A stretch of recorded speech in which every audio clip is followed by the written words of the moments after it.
Le Maroc découvre les bienfaits de l'immigration subsaharienne et du métissage. On a pu voir sur les réseaux sociaux et notamment sur Twitter, eh bien, de nombreux internautes qui s'élevaient contre des incitations au métissage, soit dans les publicités, soit dans des publications d'associations, etc. Et autant vous dire que ça n'a pas plu aux Marocains. Alors à tous les Marocains, je ne sais pas, mais en tout cas, vu l'état d'effervescence générale, je pense qu'on peut dire, sans trop se mouiller, une grosse majorité de Marocains a été choquée par tout ça. On a pu voir par exemple ce message avec le visuel d'un subsaharien qui porte le drapeau du Maroc et qui demande mais c'est quoi ce bordel de métissage au Maroc. Donc des propos assez durs.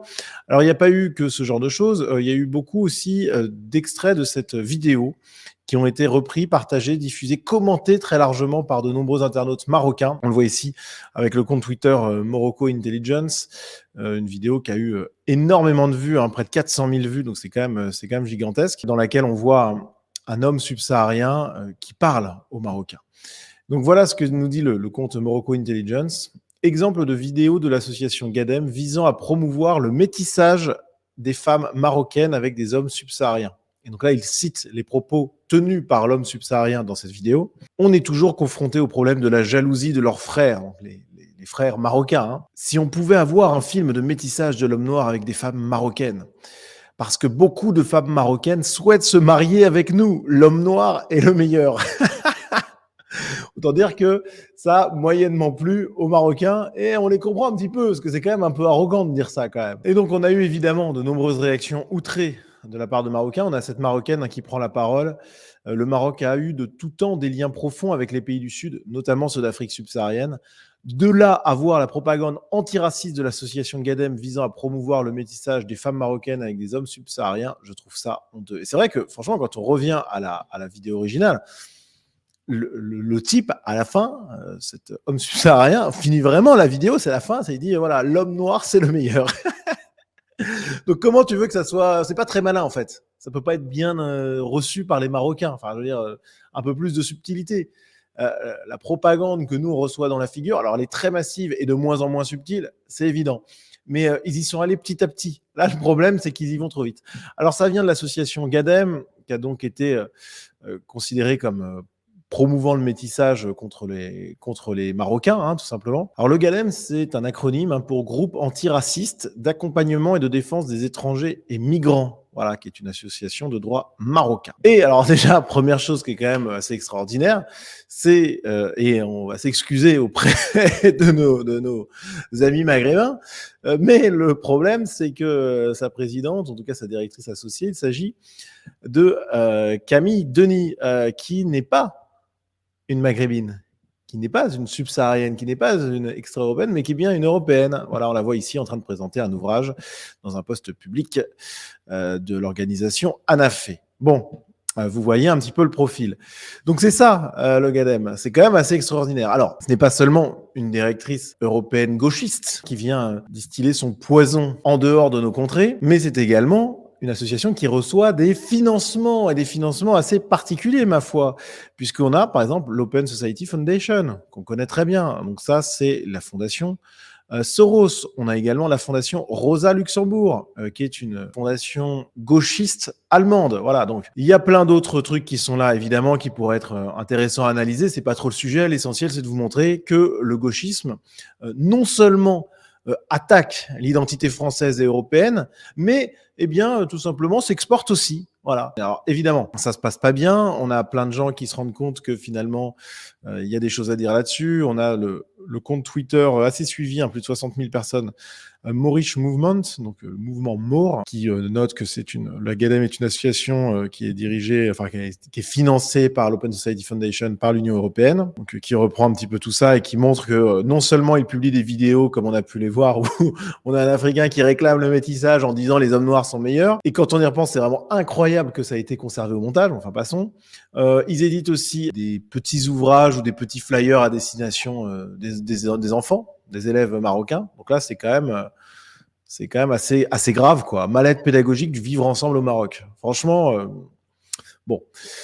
Alors, on a bien sûr plein de réactions de la part des internautes. Le métissage, autre moyen utilisé par la 5e colonne pour affaiblir le Maroc de l'intérieur. Association de quoi? Là, c'est juste pour abattre le Maroc et promouvoir le métissage. Toujours les blancs qui se mêlent de ce qui ne le regarde pas. Le Maroc est dans le viseur des lobbies mondiaux ultra-libérales. Bon, c'est très mal écrit, ultra-libéraux, pro-métissage et pro-cosmopolitisme. Qu'Allah nous protège, nous et nos familles, du métissage.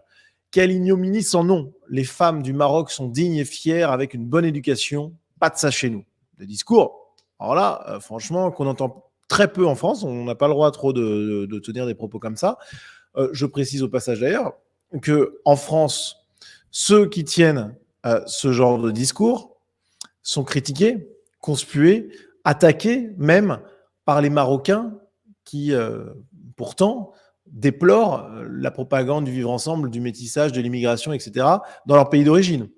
Donc, énorme incohérence. Chers Maghrébins, on est tout à fait d'accord pour aller dire avec vous que Camille Denis et son association gauchiste attaquent, avec son discours sur le vivre ensemble, le métissage, etc., attaquent l'identité marocaine et l'identité du Maghreb, parce qu'il n'y a pas que le Maroc qui est visé là-dedans. On est tout à fait d'accord avec ça. Le vivre ensemble au Maroc, on est d'accord. Moi, c'est quelque chose que je ne veux surtout pas imposer au Maghreb, etc. Clairement pas. Maintenant, quand ça se passe chez nous en France, ces mouvements sur le vivre ensemble, le métissage, l'immigration, etc., dont vous faites partie finalement, est-ce que vous vous posez ce genre de questions? Non. Donc là, il y a un énorme deux poids, deux mesures qu'il convient quand même de dévoiler, premièrement, et puis d'interroger. La réalité, c'est qu'en France, les extra-européens, qui sont défenseurs de leur identité propre et de l'identité de leur pays d'origine, n'en ont plus rien à faire de ces grands principes. Pourquoi ça? Moi, je vais vous le dire, parce qu'ils sont dans une démarche inconsciente pour la plupart, mais consciente pour certains quand même, dans une démarche inconsciente de colonisation. Donc là, il n'y a plus de problème avec le discours du métissage, du vivre ensemble, de l'immigration, de la richesse, de la diversité et compagnie. Parce que ce sont eux qui bénéficient de ce discours-là. Donc quelle incroyable inconséquence que cette différence de fou entre les Marocains en France et les Marocains au Maroc. Franchement, c'est d'une extraordinaire malhonnêteté intellectuelle. Ça rend dingue de voir ça. On a envie de les secouer, de leur montrer cette incohérence, quoi. Voilà, c'est inacceptable. Alors, on a d'autres commentaires encore. Hein. Il faut éjecter toutes ces associations merdiques du Maroc. Bah ouais, mais aussi de France. Hein. Il faut renvoyer ces gens aux frontières ou les laisser prendre la mer. Alors, ces gens, ce sont les Africains subsahariens dont il parle en réalité. Donc déjà, énorme discours sécuritaire, identitaire sur les frontières. Donc voilà, au Maroc, on a le droit d'en mettre. En France, on n'a pas le droit. C'est raciste, c'est fasciste, tout ce que vous voulez. Je rappelle que le gauchisme, nous ayant détruit mentalement, psychologiquement, on en est à croire qu'on peut vivre dans un monde sans frontières, qu'il ne faut pas contrôler ceux qui rentrent sur le territoire, qu'on peut accepter des millions d'immigrés par an, etc. Ça, c'est vraiment le discours dominant des gauchistes. Alors, heureusement, ils sont quand même de moins en moins à tenir ce genre de propos parce que bon, l'expérience là fait que les gens se rendent compte que l'immigration c'est de moins en moins une chance. Voilà, évidemment ça ne l'a jamais été, mais ils se rendent compte de la réalité eux, donc tout d'un coup ils commencent à changer leur discours. Mais voilà, il y a que en Europe de l'Ouest qu'on a ce discours-là. Je prends des pays où même s'il y a des gros problèmes d'immigration, hein, comme par exemple le Canada ou les États-Unis où il y a de l'immigration illégale et même les gauchistes au pouvoir font tout pour amener des gens, mais malgré tout. Même ces pays complètement déstructurés, ils contrôlent quand même un minimum ce qui se passe à l'entrée aux frontières. Vous rentrez pas au Canada, aux États-Unis complètement comme dans un moulin. En France, c'est pas du tout le cas. En France, on laisse rentrer n'importe qui. Et je pense qu'il y a un moment où il faut qu'on arrête de prendre ce discours de l'ouverture des frontières et de l'immigration comme principe, comme quelque chose qui est normal. Pas du tout. Dans tous les autres pays du monde, c'est un discours qui est complètement fou, qui serait vu comme celui d'un malade mental. Vous voyez bien, les Marocains, ils goûtent pas du tout ce genre de propos.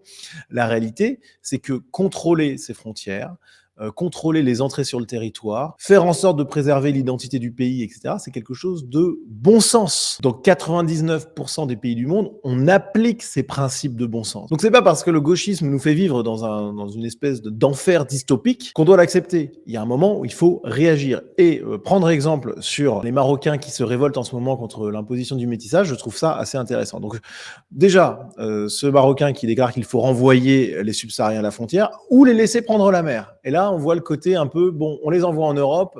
De toute manière, les Européens sont assez cons pour les accueillir, donc autant les laisser passer et que le Maroc ne soit pas envahi à la place des États occidentaux. Et donc là, on voit que le fameux double discours dont je viens de parler sur les Marocains en France qui promeuvent un peu le métissage, le vivre ensemble, l'immigration, etc. Alors que chez eux, c'est pas du tout le cas. On voit que ce double discours, le côté inconscient de tout ça, il se discute très largement. Parce que regardez bien, là, quand il dit il faut les laisser prendre la mer, ça veut dire qu'il a parfaitement conscience que nous, Européens, malheureusement sous l'influence du gauchisme, ben, on les accueillera. Parce que voilà, alors pas nous, hein, pas moi ni vous qui regardez cette vidéo, mais les gauchistes au pouvoir vont le faire.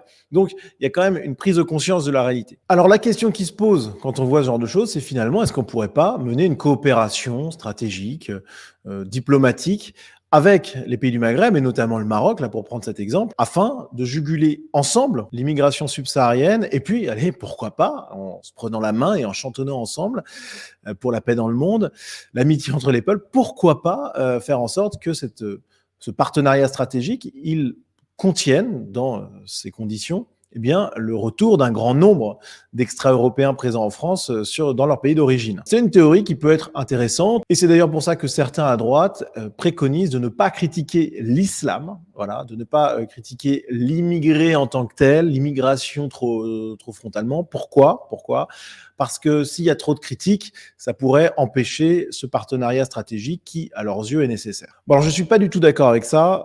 Premièrement parce que je crains que ce partenariat, qui peut se concevoir intellectuellement, hein, voilà, conceptuellement, j'arrive à voir la chose, je vois à peu près les ressorts, et c'est vrai qu'il existe peut-être un monde où c'est possible. Bon, je ne pense pas que ce soit celui-ci. Je pense vraiment que c'est impossible qu'il y ait un trop grand gouffre civilisationnel, vraiment, mais avec des gens qui sont pétris de ressentiment contre nous, et je pense que ça ne marchera pas. Voilà. Nous ne sommes pas les mêmes, nous avons des différences. Il y a des gens dans ces pays-là avec lesquels on pourrait s'entendre, des espèces d'élites, etc. Bon, pourquoi pas, mais c'est tellement marginal en réalité, et puis c'est pas la loi de l'histoire. La loi de l'histoire, c'est celle des peuples et celle des affrontements aussi qui existent entre ces peuples. Alors aujourd'hui, on est évidemment entre parenthèses, enfin quoique, mais bon, globalement, vous voyez l'idée, je vois pas trop comment c'est possible qu'on arrive à faire quelque chose qui demande autant d'efforts sans que ça casse à un moment. Et puis surtout, on pourrait se dire, dans ce cas-là, ça pourrait être un moyen d'avoir la remigration à peu de frais et en bonne intelligence, en toute humanité, etc., etc. Bon, je pense que c'est un très mauvais calcul. Au-delà du fait donc qu'il y a un gouffre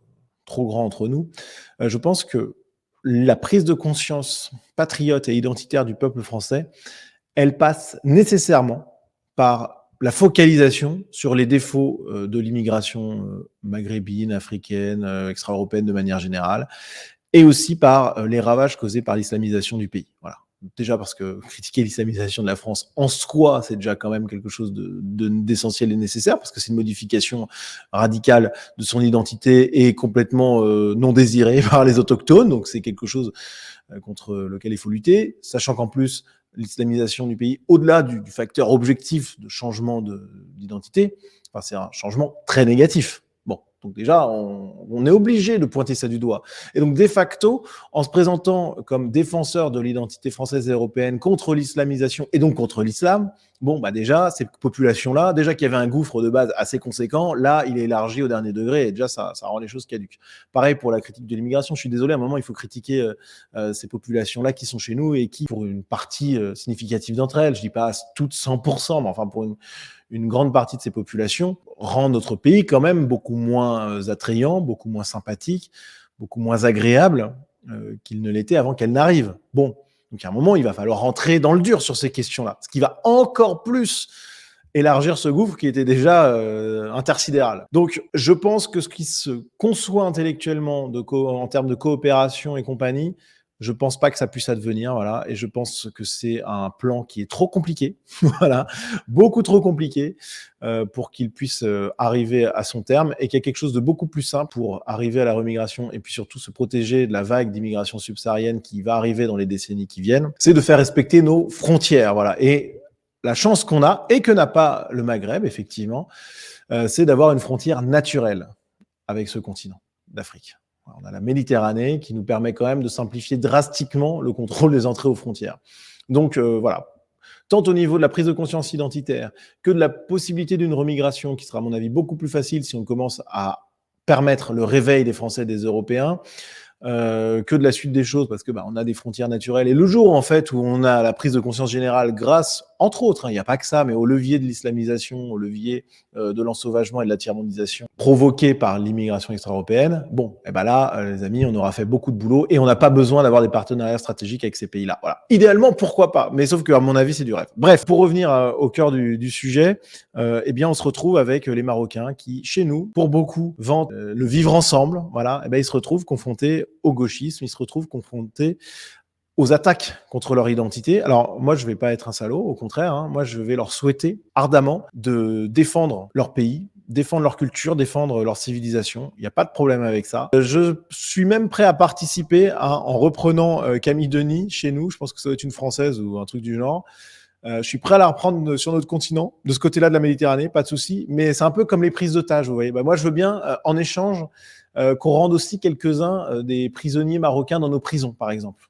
Je pense que là, on pourrait peut-être s'entendre sur un deal comme ça. Preuve de bonne foi, moi, je suis prêt à, je suis prêt à prendre Camille Denis. Bref, tout ça pour dire que le gauchisme est une maladie mentale et que les Marocains sont aujourd'hui en train de goûter un poison qu'on nous a forcé à ingurgiter depuis des décennies. Est-ce que ça les fera réfléchir sur le fait qu'eux-mêmes, dans notre pays, ils participent à la destruction de notre identité? Honnêtement, j'y crois pas, mais en tout cas, ça nous donne des bons arguments à leur opposer quand ils viennent nous faire la leçon sur notre manque d'ouverture, de tolérance, de vivre ensemble, etc. Eh bien, on n'a plus qu'à leur renvoyer ces réactions qu'ils ont quand on leur propose le métissage avec les subsahariens et finalement leur dire que nous aussi, Français, Européens, on a le droit d'être patriotes et de défendre notre identité et notre civilisation. Voilà les amis, merci à tous d'avoir suivi cette vidéo. Si elle vous a plu, si vous aimez le travail que je fournis, si vous voulez voir plus de contenu de ce genre, avec toujours plus de qualité, de quantité, etc., n'hésitez pas à soutenir mon travail. Vous avez en description un lien vers la page Tipeee qui vous permet d'accéder à la communauté Sunrise, au contenu exclusif que je propose à mes soutiens.